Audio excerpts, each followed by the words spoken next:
The tongue is you in a unique way. It is a tattletale that tells on the heart and discloses the real person.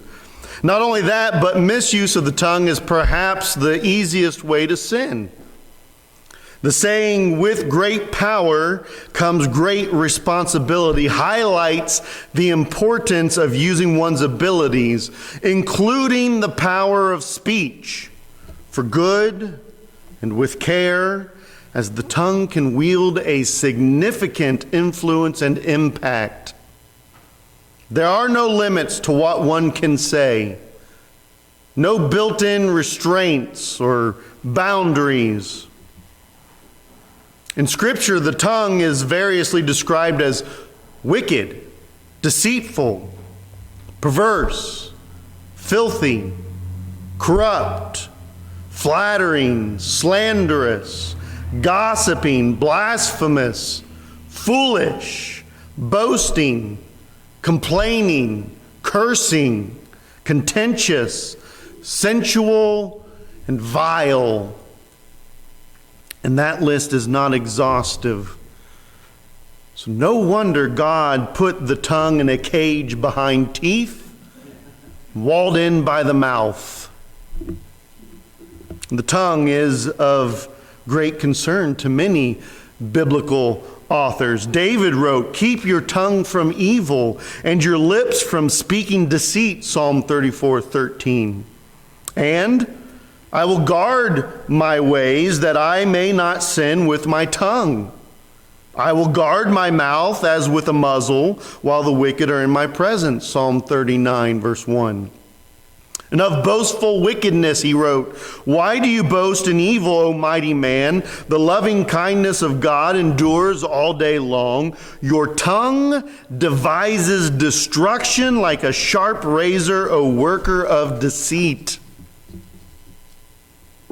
You love evil more than good, falsehood more than speaking what is right. You love all words that devour, O deceitful tongue. Psalm 52, 1-4. And then David later prayed, "Set a guard, O Lord, over my mouth. Keep watch over the door of my lips." Psalm 141, 3. And Solomon had much to say about the tongue as well. When there are many words, transgression is unavoidable. But he who restrains his lips is wise. The tongue of the righteous is as choice silver. The heart of the wicked is worth little. The lips of the righteous feed many, but fools die for lack of understanding. Proverbs 10, 19-21. He says, lying lips are an abomination to the Lord, but those who deal faithfully are his delight. Proverbs 12:22. Death and life are in the power of the tongue, and those who love it will eat its fruits. Proverbs 18:21. Jesus cautioned of the use of the tongue, warning that words reveal one's character. For by your words you shall be justified, and by your words you shall be condemned. Matthew 12:37. And in his Sermon on the Mount, he said, "You have heard that the ancients were told, you shall not commit murder, and whoever commits murder shall be liable to the court. But I say to you that everyone who is angry with his brother shall be guilty before the court. And whoever shall say to his brother, Raka, shall be guilty before the Supreme Court. And whoever shall say, you fool, shall be guilty enough to go into the fiery hell." Matthew 5:21-22. The tongue as well is of great concern to James, being mentioned in every chapter of his letter. In chapter 3, 1-12, he uses the tongue as still another test of living faith, because the genuineness of a person's faith inevitably will be demonstrated by his speech. James personifies the tongue and the mouth as representatives of the depravity and wretchedness of the inner person. The tongue only produces what it's told to produce by the heart, where sin originates. For out of the heart come evil thoughts, murders, adulteries, fornications, thefts, false witnesses, slanders, Jesus declared in Matthew 15:19. The tongue has extraordinary power to control, even to the extent that if anyone does not stumble in what he says, he is a perfect man, James 3:2. Now, James is not stating here that he believes in sinlessness, nor does any other writer in the New Testament. If we say that we have no sin, we are deceiving ourselves and the truth is not in us, 1 John 1:8. We can never be perfect in the sense that Jesus is perfect in speech or in any other way, but we can, in the power of the Spirit and the Word, have a spiritually mature and sanctified heart that is expressed through mature, sanctified, God-honoring speaking and teaching. Nor is James pleading for a life where speech is forbidden, as it would be for some monks. He is pleading for the control of the tongue. What James is saying is that those who have the word implanted, James 1:21, can then obey the royal law of love, James 1:25-27, and chapter 2, 8-13. The royal law of love manifests itself in verbal purity. Paul wrote in Romans, "Therefore do not let sin reign in your mortal body, that you should obey its lusts. And do not go on presenting the members of your body to sin as instruments of unrighteousness, but present yourselves to God as those alive from the dead, and your members as instruments of righteousness to God," Romans 6:12-13. Guess what's included in the members of the body that Paul talks about? The tongue. We must bring the tongue, along with every other part of our being, under subjection to the will of God. James then makes a remarkable claim, declaring that a Christian who can bridle his tongue is able to bridle the whole body as well. The harnessing of the tongue is the key to reining in the rest of the members of the body. In other words, if we can control our tongues, which respond so readily and limitlessly to sin, then controlling everything else will naturally follow. And if we relinquish control of this most volatile and intractable part of our being to Christ, how much more susceptible to His will, to His control, will the rest of our lives be? When our speech is Christ-exalting, God-honoring, and edifying, we can be sure that the rest of our lives are spiritually healthy. And this spiritual self-control is necessary for true ethical action. Just as there should be no separation between faith and works, there should also be no separation between speech and life. James uses two analogies to show the power of the tongue to control. His point is that though it's small, the tongue has an influence grossly out of proportion to its size. So first he points out that if we put the bits into the horses' mouths so that they will obey us, we direct their entire body as well. Now this would have been a logical, commonplace visual for James's audience. Horses were imperative to economic, agricultural, military, and transit systems of that day. Fields were plowed, goods were shipped over land, individuals traveled, militaries conquered, all with the aid of horses. Magnificent, weighty, powerful beasts with the power to cultivate and harm. Sir Arthur Conan Doyle wrote of horses, "They're dangerous at both ends and crafty in the middle. Yet they are easily controlled by the smallest of bobs placed inside the mouth." Are we on? We're on. There we go. This illustration is particularly appropriate because the bit, as you can see, lies on top of the horse's tongue, suppressing it, if you will. And when attached to the bridle and reins, it is possible for the rider using that bit to easily make the horse obey. Controlling the horse's mouth then controls their heads, which in turn controls the entire body. Controlling the tongue controls the direction of the whole body. Even gentle horses, which have been ridden for many years, are not controllable without bits in their mouths. As long as they are expected to perform service, whether for riding or for pulling a wagon or a plow, they require that control. So it is with believers. To be useful to God, we will need our tongues controlled with everything else following in submission. Not just control, but restraint is pictured by the horse's bit.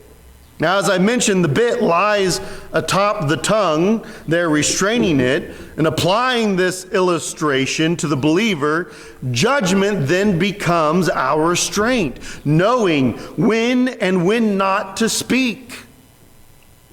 Remembering our lessons from Job and his friends should be evidence enough of the potential dangers of utilizing the tongue with a lack of judgment. Job pleaded, "How long will you torment and crush me with words?" Job 19:2. Solomon wrote, "A gentle answer turns away wrath, but a harsh word stirs up anger. The tongue of the wise makes knowledge acceptable, but the mouths of fools spouts folly." Proverbs 15:1 and 2. The second illustration is that of a ship. "Behold, the ships also, though they are so great and are driven by strong winds, are still directed by a very small rudder, wherever the inclination of the pilot desires." The largest ships of that day were small compared to the gigantic ocean liners and warships of modern times. Paige and I are cruisers, as you know, and if you've ever been on a cruise ship, it's basically a floating city. Some of the largest of the fleets can carry tens of thousands of people. Can you imagine? I haven't been on ships that big. I don't know that I'd want to be, but I have no idea how they stay afloat. Another place we like to vacation is in Charleston, South Carolina, and sitting in the bay is the USS Yorktown aircraft carrier. And if you've ever stepped foot on it, then you understand the sheer enormity of the vessel. And it is even small in comparison to the more modern carriers and battleships. And yet the rudder is incomparably small compared to the size of the hull. It is to be turned by it. That's where I was going. I was concentrating on the picture here. Yeah, so there's the rudder compared to the size of humans, as you can see. There's a little bit of a better picture. It looks kind of big compared to the men there working on it. But how about now? Look at the size of the rudder there at the rear of the ship compared to the rest of the ship. The ship in which Paul traveled on his voyage to Rome had a total of 276 persons on board, including the crew, the soldiers, and prisoners, indicating that even it was a fairly large vessel for its time. But in any case, James's point is that compared to its overall size, a ship's rudder is very small, yet can easily steer the vessel wherever the inclination of the pilot desires. That is not a Photoshop. The carrier is actually listing to its side under high-speed maneuvers directed by the rudder. The rudder has caused that aircraft carrier to lean and turn in such a sharp proximity. That small rudder moves that giant aircraft carrier with ease. Now that last part, the rudder directs the ship any direction wherever the pilot is inclined to go. That last part is important because the takeaway isn't just that the tongue is small and carries with it great power, as James will continue to point out, but also that the pilot who is in control of the tongue controls the rest of the body. The ship steers in whichever direction the pilot moves the rudder. The members of the body are directed in how the believer controls his tongue. So also the tongue is a small part of the body, and yet it boasts of great things. Like the bit in the horse's mouth and the rudder of the ship, the tongue has power to control the rest of us. It is a master control for the whole body, directing virtually every aspect of behavior. J.A. Motyer writes in the Message of James, if our tongue were so well under control that it refused to formulate the words of self-pity, the images of lustfulness, the thoughts of anger and resentment, then these things are cut down before they have a chance to live.